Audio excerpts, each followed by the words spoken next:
Okay, good morning, everyone. My name is Yuko, and the title of my presentation is Communicating Drug Alerts, Reducing Overdose Risk Associated with Adulterated Drugs and Variable Drug Potency. My practicum was held at the BC Centre for Disease Control, one of 9 agencies operated by the Provincial Health Services Authority.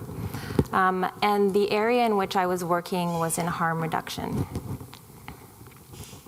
I just wanted to share some significant milestones nationally and internationally in the area of harm reduction. And I won't go through all of them, but I will note specific ones notable to the province of British Columbia. In 1989, the first needle exchange was introduced in British Columbia. And then in 2003, many of you may be aware of the first sanctioned supervised injection site that came to North America, which is found in the downtown east side of Vancouver, which was the setting for the project in which I was involved. So here's some background information on illicit drug use. I was working predominantly with illicit drug users, but what I really want to focus on is drug adulterants, and that is, I've provided a definition of drug adulterants. A drug adulterant is an additional pharmacologically active substance that has been added to an illicit drug. And now I've just taken a couple examples because there is a long list of common adulterants that are found in illicit drugs.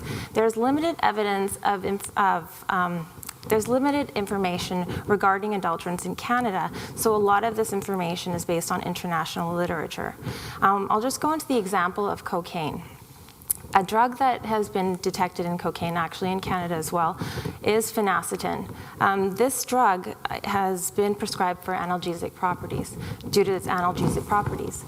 The issue with this drug is that it's actually been banned since the 1970s in a number of countries, including Canada and the United States, due to suspected carcinogenicity and its link to renal failure, and largely due to it causes reduced blood flow in the kidneys. So adulterants have significant public health risks and health consequences above those of basic illicit drug use alone.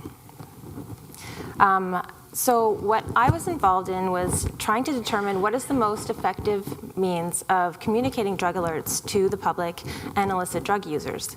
So I just wanted to acknowledge some challenges with with communicating drug alerts, because they are essentially a mass media campaign. And while they've been used as health promotion tools for decades, there's been limited evaluation of mass media campaigns in Canada, and particularly in the area of illicit drug prevention. They've actually been shown to have adverse consequences. And one such example is an overdose alert that took place in May of 2011, which largely prompted this study I'm involved in. The BC coroner detected an elevated rate of heroin overdoses in the early part of the year. So what they did was they issued a public alert announcing that there was potent heroin or heroin of elevated potency circulating on the streets. Now, what the intention of this campaign was to do was to deter people, or at minimum raise caution regarding the consumption of heroin. But the opposite effect occurred, and people ended up seeking out the heroin. So the study I was involved in, which was titled, the short title was Communicating Drug Alerts, and it was qualitative. The study approach was interpretive descriptive, and the methods employed were focus groups and interviews, and data analysis was conducted through third-party transcription and in vivo through NVivo software, NVivo 8 software. And the 3 primary areas that I was trying to probe were: 1, what are the current quality assurance practices of illicit drug users? What do they do to determine the quality of the drug, if at all? 2, to determine what is the communication pathway? Who are they sharing this information? How are they getting information about drug quality?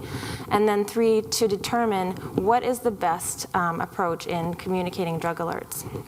A narrative literature review was conducted to gather some information, and it was acknowledged that there was limited information on this topic, particularly in the area of enhancing how drug alerts are communicated, though there was some information, largely international, discussing current quality assurance practices and communication pathways, and I'll be discussing those with the findings.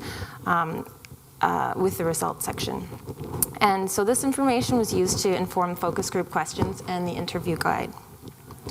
So there were two sets of participants. There were focus group participants, which were regular illicit drug users, people that had used drugs at least 7 days prior to data collection in the focus groups. A total of 4 focus groups were held. There was a pretty even split between males and females. There was one more focus group held after I had submitted this report. And there were 5 key informants that were used just to enrich in the data that we gathered from the focus group participants. These were people that were working directly with illicit drug users on a regular basis that had a good relationship with the clientele. So this is just a very brief summary of the drug use patterns of the individuals that were involved in the focus groups. I just want to highlight on 2 main points. One is that the majority of the participants, 27 out of 32 participants, were using daily, and 21 out of 32 were either current or past injection drug users. And this just illustrates the pronounced risk in terms of consuming illicit drugs, but in addition, drugs that have been adulterated, and the fact that 31 out of 32 participants are using at least 2 or more drugs concurrently.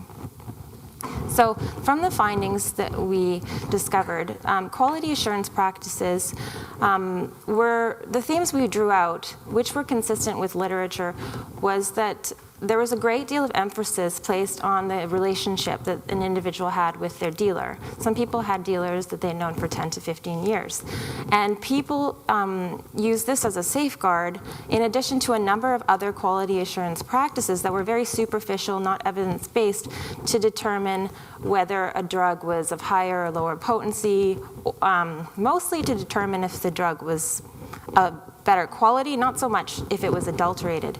And one individual just stated, to go to any dealer and buy anything, no, there are certain dealers who are more honest than others. So there's a belief that certain dealers will be more ethical, but almost everyone in the focus groups agreed that they had probably likely purchased something that had been adulterated, that they actually had little ability to control the quality of the drugs that they purchased, particularly in remote communities.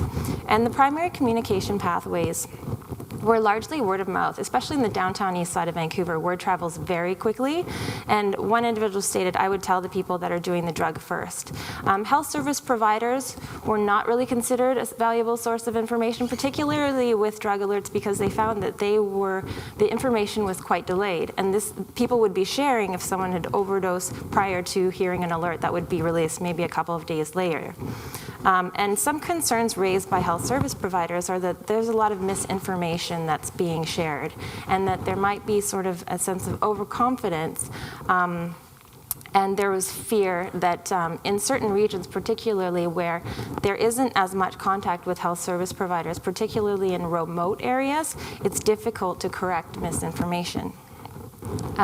So the recommendations that were, here are just a few of a number of recommendations that were highlighted, and thank you. And the aim was really to, as we mentioned previously, to evaluate from the target population's point of view, what is the most correct and appropriate terminology to be using in an alert. We found a discrepancy between what health service providers were considering appropriate terminology in illicit drug users. And similarly, in the downtown east side of Vancouver, just some very practical considerations that weren't happening were that they're inundated with flyers and information, and unfortunately, they found that a lot of them, they didn't even know if they were relevant, so they really need to be date stamped. And similarly, across all health service providers, they need to be standardized. And one particular example that received a lot of positive feedback was an alert that was actually released by the BC Centre for Disease Control probably about a month before this focus group was conducted, the focus groups were conducted, and just something very clear and recognizable. So this actually received a lot of praise, especially for individuals that were taking methadone maintenance therapy due to dosing changes.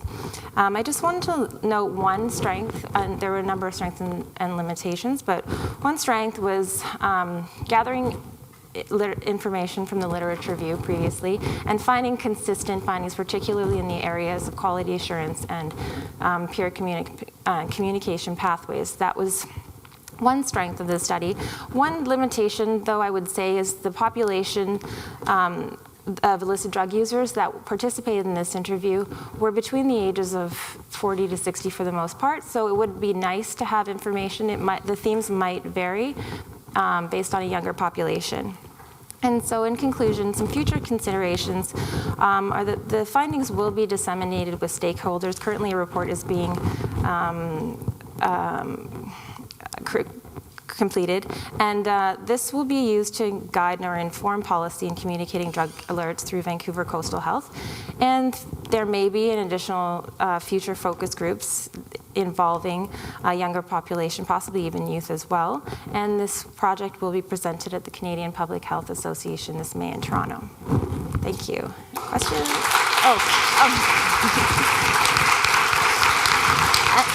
And I should say my acknowledgements, if I can.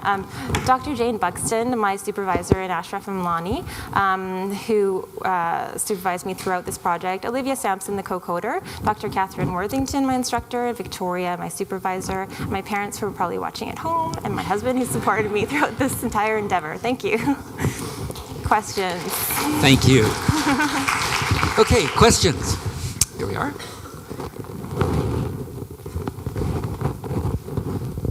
Thank you, Yuko. I'm Jose, and had the privilege to read your early on paper. I'm just wondering, thinking of our research methods course in the fall, what was it like being part of those focus groups and trying to be among them, and what was that like for you? I was actually reviewing Paget too, similarly, because talking about things like reactivity. I think for me, I have had some experience working with people that have mental illness and are illicit drug users, and I think really for my approach it was just to be, as transparent as possible and really just meet people where they're at. And honestly, it was just quite easy, and that's the thing that I find working with this population. I mean, it's just like any of us, and to be honest, like some of the information they provide is very candid, and I find all the individuals very relatable. So I think the thing for me, I guess, was that I wanted to avoid researcher bias, and I think even just experiencing the focus groups, I recognized there were some misconceptions. I can't name something myself, but just even myself, it's good to sort of self-reflect after going through the focus groups. But yeah, that was something that I felt pretty comfortable with, so I can't really speak too much to that. We have another question over here. Hi, Yuko. Great presentation. So from what I know about severe drug addicts, they don't really necessarily have the choice about whether or not they use drugs. They use it because they're addicted. So I'm wondering how effective you think that these drug alerts will be with this kind of population when they continue to use drugs despite all the known ill effects of drugs without the drug adulterants already. Yeah. And that's a good question. The point is not to deter people, because we understand people need, it's an illness, and ultimately people are not going to decide not to use. If people are using heroin and there's potent heroin circulating on the street, the hope is that people would contract harm reduction strategies such as using with a friend. Now they have the take-home naloxone program. So in the event of opioid overdose, somebody will be there that they can at least reverse the effects until someone calls 911. And similarly, just to maybe take a little bit. Some people did do this. They would take a little bit of the drug. One of the participants did state that he had taken a little bit of the drug, which he normally would have been able to handle, and he actually passed out and he was mugged. So I think just having some more caution when they're purchasing, and maybe for those people that that do have dealers, I mean, it's not evidence-based, but at the same time, at least people can take some strategies just to prevent the risk of overdose. Great. Well, listen, thank you, Yuko, and thanks to all of the presenters this morning. I think we've had a terrific start to our Friday morning. Would you please join me in thanking everyone?